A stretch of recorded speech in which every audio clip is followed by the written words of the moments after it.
not a comfortable position for Death. Now he's bringing some Vikings, but this Viking is not going to be enough. Some SCVs for the win, trying to heal this 4 faster than the Bloodlings can damage, and let's see how this goes on. But no, they are not going to be enough. As with this corruption on this 4, yes, it goes down, because as you know, or you may not, the Bloodling does deal damage when it is hitting the opponent for the first time, when it is hitting the ground, and now those SCVs are going to die as well. They are not going to be enough for those Bloodlings. Those Hellions are trying to even out the battlefield, but if they are going to be focus fire about those Bloodlings, there's really nothing they can do. But there's even more Hellions. This is going to be, I believe, enough now that those Corruptors are really using the corruption ability to the best. Wow, this is such an intense battle. Let's have a look at the APM. Both players are doing the best they can to actually survive and out to micro the other opponent, but those Hellions really should protect this 4. Now it's of course too late. The Thunderbolts are not going to be enough, and wow, those Hellions are really not in a comfortable position, and those SCVs need to run away right now, and this is really a bad time to build any missile turrets that are not going to do any damage to those Broodlords, especially if they back out, because they do outrange those missile turrets. And now those 4s, look at those poo-poo Terminators. Terminators are supposed to fight other Terminators, not fight those little tiny units. And oh my, more corruption ability, plus 20 damage by those Broodlings. This is huge. How much damage does the Broodling deal? Come on, I need to wait a second, I want to see it, sorry. Whew. No, I'm not gonna pause the action. 4 damage, and imagine, plus 20 damage, it probably means that he's dealing 5 damage instead of 4. I'm not sure how they can count it, but I'm pretty sure that it now deals 5 damage per second. It has an amazing rate of fire, so this is going to be a huge blow for the force. But now there are no more corruption spells from the Corruptors, and the last Broodlords looks like is going to be taken out. So those SCVs actually managed to save the day. Why there's a hatchery going on from Artosis, no idea what's the deal behind that, but things does not look good for Artosis. I mean, Dev has the high yield expansion, he's got the Mule Summon, so he's gonna get an insane high amount of income, and he's got, look at the income difference. I mean, where are the drones from Dev? Oh, here they are, or here they were. That's, oh man, I cannot believe I missed that action. There was some Hellion action that totally devastated the economy from Artosis. I do not see how Artosis is going to win this game. In my opinion, right now, this is the good game right here, and no borrow today is going to save it. I mean, those guys are really the essence of the Ponage, and look at how many mules are right here supporting those SCVs. I mean, look at the income, 3,000 per, I do not know per what, but 3,000 income, ginormous difference. if we simply look at the poor 800 income from Artosis, he's got no way to go back into this game, even with this hidden expansion. I mean, there's nothing, absolutely nothing that could possibly bring Artosis is back to the game. Oh, and here it's the 4 that I was looking for all the time. This is the guy that survived all of this, I think. Well, as we remember, he's the one who definitely destroyed this base, but I also think that he's the first 4 on the battlefield. He's captain now. Yeah, baby, he's captain.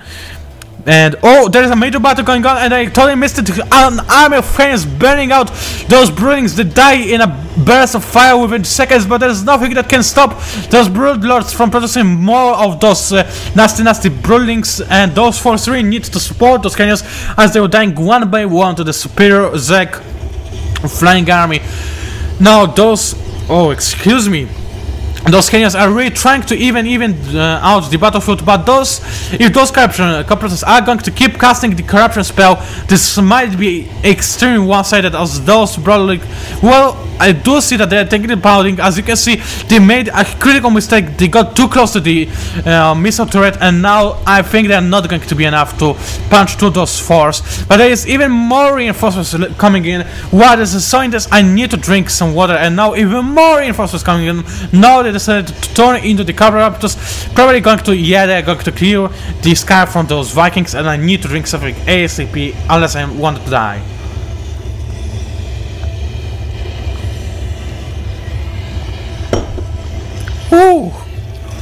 I'm dying, ladies and gentlemen. Oh, and that's why the battle is coming so badly. Def, you do not want to have your siege tank put in a siege mode. Look at this. I'm pretty sure that most of the units that Def lost was because of those siege tanks firing at their own units. This is a really sloppy micro right there. And the good thing is that Def has actually scouted out the Orthosis hidden base and destroyed it, so that's this is a plus definitely. But if he is not going to micro a little bit more, then he's gonna lose even with this huge dynamos economy advantage he's got. Let's go back at the production. Wow, there we go. The good game. I guess the Atos realized there's no way he can go back right now. Even this single base was simply not enough to, you know, put him back. He could try to go for the another god expansion, but there was a Hellion ready. And if we consider that there was a free upgrade for the mechanical units, wow! Imagine Force with that.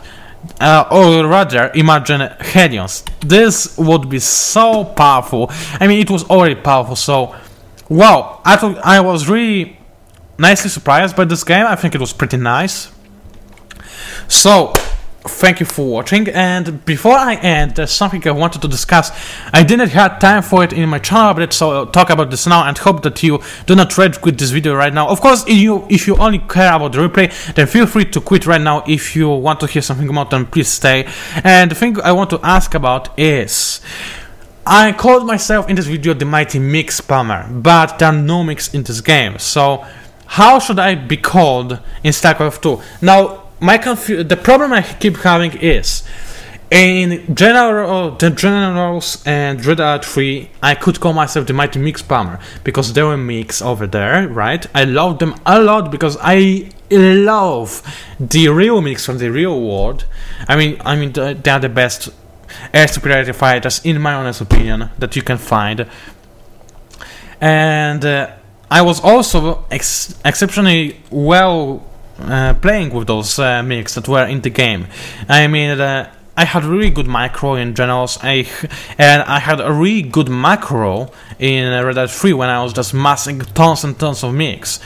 And in CNC4 3, I changed into the Firehawk spammer because Firehawks reminded me of mix a little bit, and I still was able to micro them very well, right? So, in theory, I should right now call myself the mighty Phoenix spammer because this would fit the game perfectly, and I do love the mix because Phoenixes, yeah, that's exactly what I mean. I do love the Phoenixes because they remind me of mix, and that's exactly what I am aiming for. But the problem is, in order to honestly call myself the mighty Phoenix spammer, I feel like I should at least be slightly worse at microing them than Noni. And honestly, I may be in a Platinum League, but I am far from being even close to the level that Noni represents. So this would be something that would, you know, that disencourages me to use the mighty Phoenix spammer. But from the other side, it would fit the game perfectly, and I love Phoenixes, so I could simply try to be a better Phoenix spammer.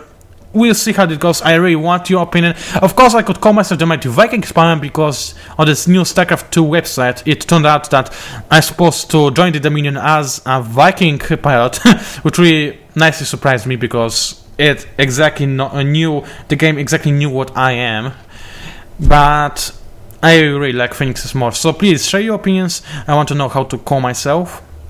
And one last thing, I want to give a shout out once again to all those guys at GameReplays.org that are giving me just amazing feedback. I would never reach the position I am right now without you guys. Thank you very much. So that was all I wanted to say. It was PANCZASU, the mighty Firehawk spammer. If you enjoyed my video, guys, then please subscribe to my account on YouTube. Thank you guys, and see you online.